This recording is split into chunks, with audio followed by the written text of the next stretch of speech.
आइए, इसलिए हाथ से पढ़ना जरूरी नहीं है, आज देश के लिए बात करना जरूरी है, क्योंकि ये उत्सव केवल उन क्रांतिकारियों का नहीं है, उनके परिवारों का नहीं है जिन्होंने बलिदान दिया है। उन्होंने बलिदान किसी और के लिए नहीं, हमारे और आपके लिए दिया है। इसलिए उस उत्सव को मनाने के लिए हम यहाँ पर एकत्रित हुए हैं। इसलिए भी हाथ से नहीं पढ़ूंगा क्योंकि हमारे पूर्वजों ने ये बताया है कि जो वक्त की आंधी से खबरदार नहीं है, कुछ और ही होगा, वो कलमकार नहीं है। क्या बात है। तो 4 पंक्तियां वहीं से जहां से अपूर्वा जी ने समाप्त किया था। उन्होंने कहा कि उन परिवारों के बारे में सोच कर देखिए जो सरहद पर जिनके बेटे खड़े हों। हमारे और आपके घर से अगर माँ का फोन आ जाए तो हम दौड़ते हुए चले जाते हैं, लेकिन वो बेटा जो रात 2 बजे चीन की ओर, पाकिस्तान की ओर बंदूक लिए इस बारिश के मौसम में खड़ा होगा, -40 डिग्री सेल्सियस तापमान पर खड़ा रहता होगा, वो इसलिए खड़ा रहता है ताकि हम और आप आराम से घर में बैठकर न्यूज देख सकें, आराम से सुरक्षित रह सकें। बहुत सुंदर। उस बेटे के लिए 4 पंक्तियां पढ़ता हूं, एक छंद। उस बेटे के बारे में सोचकर देखिए कि वो बेटा क्या सोचता होगा जब उसके घर से फोन आता है। हमारे और आपके घर में एक माँ है, उसके पास 2 माँ दिखाई देती है। मैं वहीं से बात प्रारंभ करता हूँ, एक छंद निवेदन करता हूँ, सुनिए। कि एक माँ है घर में जो दे रही दुआएं मुझे, उस सरहद पर खड़े वीर की जगह सोचकर देखिए। एक माँ है घर में जो दे रही दुआएं मुझे, दूजी माँ की आरती मैं आज यही गाऊंगा। एक माँ पे संकट है, दूजी माँ बुला रही है। और चिंता मत करिए, ये ट्रंप और ये चीन, ये पाकिस्तान क्या आंखें दिखाएगा, हमारे शेरों को आंख दिखाएगा। वो शेर कारगिल पर चढ़ रहे, टाइगर हिल पर 2 सैनिक चढ़ रहे थे रात 2 बजे अंधेरे पे। एक सैनिक ने कहा कि भाई योगेंद्र, किनके वंशज हैं हम? जब हमें पड़ोसी देश आंख दिखाता है तो बताना चाहता हूं कैमरे के माध्यम से कि हम किनके वंशज हैं। 2 सैनिक टाइगर हिल पर चढ़ रहे थे। एक ने कहा कि भाई योगेंद्र जरा देखो तो समय कितना हो गया है। उसने कहा कि मेरे पीठ में जो बस्ता टंगा है उस पर देखकर बताओ कि समय कितना हुआ है। तो पहले सैनिक ने अचंभित होते हुए कहा कि भाई जब हम चढ़े थे शाम को तो घड़ी तो आपके कलाई पर बंधी हुई थी, फिर मैं बस्ते में झांक कर क्यों देखूं? आपका जवाब सुनिएगा साथ और आपका सीना गर्भ से चढ़ा हो जाएगा कि हम किनके वंशज हैं। कहा भाई जब शाम को चढ़े थे तो घड़ी तो कलाई पर बंधी हुई थी, फिर मैं बस्ते में झांक कर क्यों देखूं? तो दूसरे सैनिक ने कहा कि भाई थोड़ी देर पहले LMG से जो बंदूक की गोली निकली थी वो मेरे बाएं हाथ पे आ लगी थी और वो टूट करके लटक रहा था, मुझे बंदूक चलाने में दिक्कत हो रही थी, इसलिए मैंने उस बाएं हाथ को मोड़ करके बस्ते में डाल दिया है और दाहिने हाथ से बंदूक चला रहा हूं। इन शेरों के वंशज हैं, इस हिंदुस्तान से आए हुए लोग हैं हम। तब पढ़ता हूं, निवेदन करता हूं, सुनिए। कि एक माँ है घर में जो दे रही दुआएं मुझे, दूजी माँ की आरती मैं आज यही गाऊंगा। एक माँ पे संकट है, दूजी माँ बुला रही है, दोनों माँ की देखभाल कैसे कर पाऊंगा। दोनों माँ के दूध की है इज्जत बचानी आज, दोनों माँ से किया वादा आज मैं निभाऊंगा।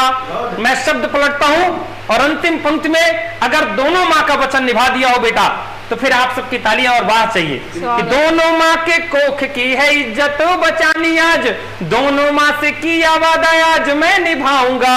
चोटी पे तिरंगा गाड़े एक माँ की लाज बची, दूजी माँ के पास मैं तिरंगा ओढ़ जाऊंगा। चोटी पे तिरंगा गाड़े एक माँ की लाज बची। और आइए, हमारा बिंद जिन सैनिकों के लिए जाना जाता है, जिन देश के क्रांतिकारियों के लिए जाना जाता है, उन वीर जवानों में से एक जवान हमारी विंध माटी का एक बड़ा नाम शहीद दीपक सिंह होता है, जिनकी वीरांगना पत्नी भी इन दिनों उन्हीं के बड़े पद पर कार्यरत है। वो जहां कहीं भी हो उन्हें सैल्यूट ऐसी वीरांगना को, और शहीद दीपक जहां कहीं भी हो प्रणाम पहुंचे, नमन पहुंचे। और उन पर लिखा हुआ एक छोटा सा गीत मैं प्रस्तुत करता हूं, उसका एक सुने उस वीर के नाम। हम जिस भूमि से हैं ये व्हाइट टाइगर की धरती कही जाती है, सफेद शेरों की धरती कही जाती है। बात यहीं से प्रारंभ करता हूं और उस वीर तक पहुंचता हूं, वहां तक मेरा प्रणाम पहुंचे, हमारी पूरी टीम का प्रणाम पहुंचे। कि शेरों की हम धरा में हुए थे जो पैदा, इसलिए शेर जैसे ही हो गए विदा। शेरों की हम धरा में हुए थे जो पैदा, इसलिए शेर जैसे ही हो गए विदा। अपने घर का बुझा कर के दीपक चले, ज्योति माँ भारती की जले ये सदा। तुमने प्राणों की आहुति दे दी ताकि खिलता रहे ये चमन। है नमन है नमन है नमन है नमन है नमन है नमन।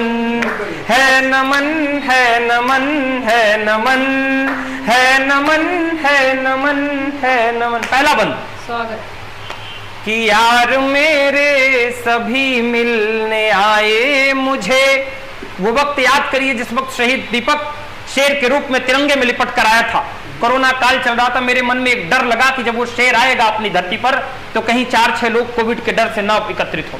उस वीर का सम्मान उस तरह नहीं हो पाएगा, लेकिन धन्य है ये धरा, ये ऐसे ही शेरों की नहीं कही जाती। शहीद दीपक के साथ साथ इस पूरी रीवा, इस धरती के लोग भी शेर हैं और कोरोना का ना कोई भी पालन करते हुए, ना किसी डर के 10,000 से ऊपर लोग इस वीर की शहादत पर एकत्रित थे। मैं सलाम करता हूं अपनी धरती के लोगों को भी। तब निवेदन करता हूं, सुनिए। कि यार मेरे सभी मिलने आए मुझे, रोक के सब हैं गले से लगाए मुझे। पापा के कांधे में था मैं चढ़ता कभी। बेटा अपने बच्चे के पिता के कांधे पे बैठ करके घूमता। स्वागत है, स्वागत। दुर्गादान जी राजस्थान के लिखते हैं कि जितनी भारी लगती है, जितनी भारी लगती है शेषनाग को ये धरती, उतनी भारी लगी पिता को खुद बेटे की। इससे बड़ा कष्ट नहीं हो सकता। लेकिन मैं अंतिम 2 पंक्तियां उस पिता को सैल्यूट करते हुए पढ़ता हूं, निवेदन करता हूं, शायद हमारी आंखें गीली हो तो उस वीर के नमन पहुंचे। कि यार मेरे सभी मिलने आए मुझे, रोक के सब हैं गले से लगाए मुझे।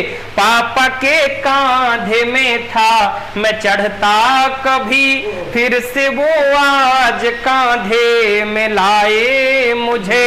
नाज करना सदा सोच कर ये, मिल रहा है तिरंगा कफन। है नमन है नमन है नमन है नमन है नमन है नमन। बहुत बहुत आभार।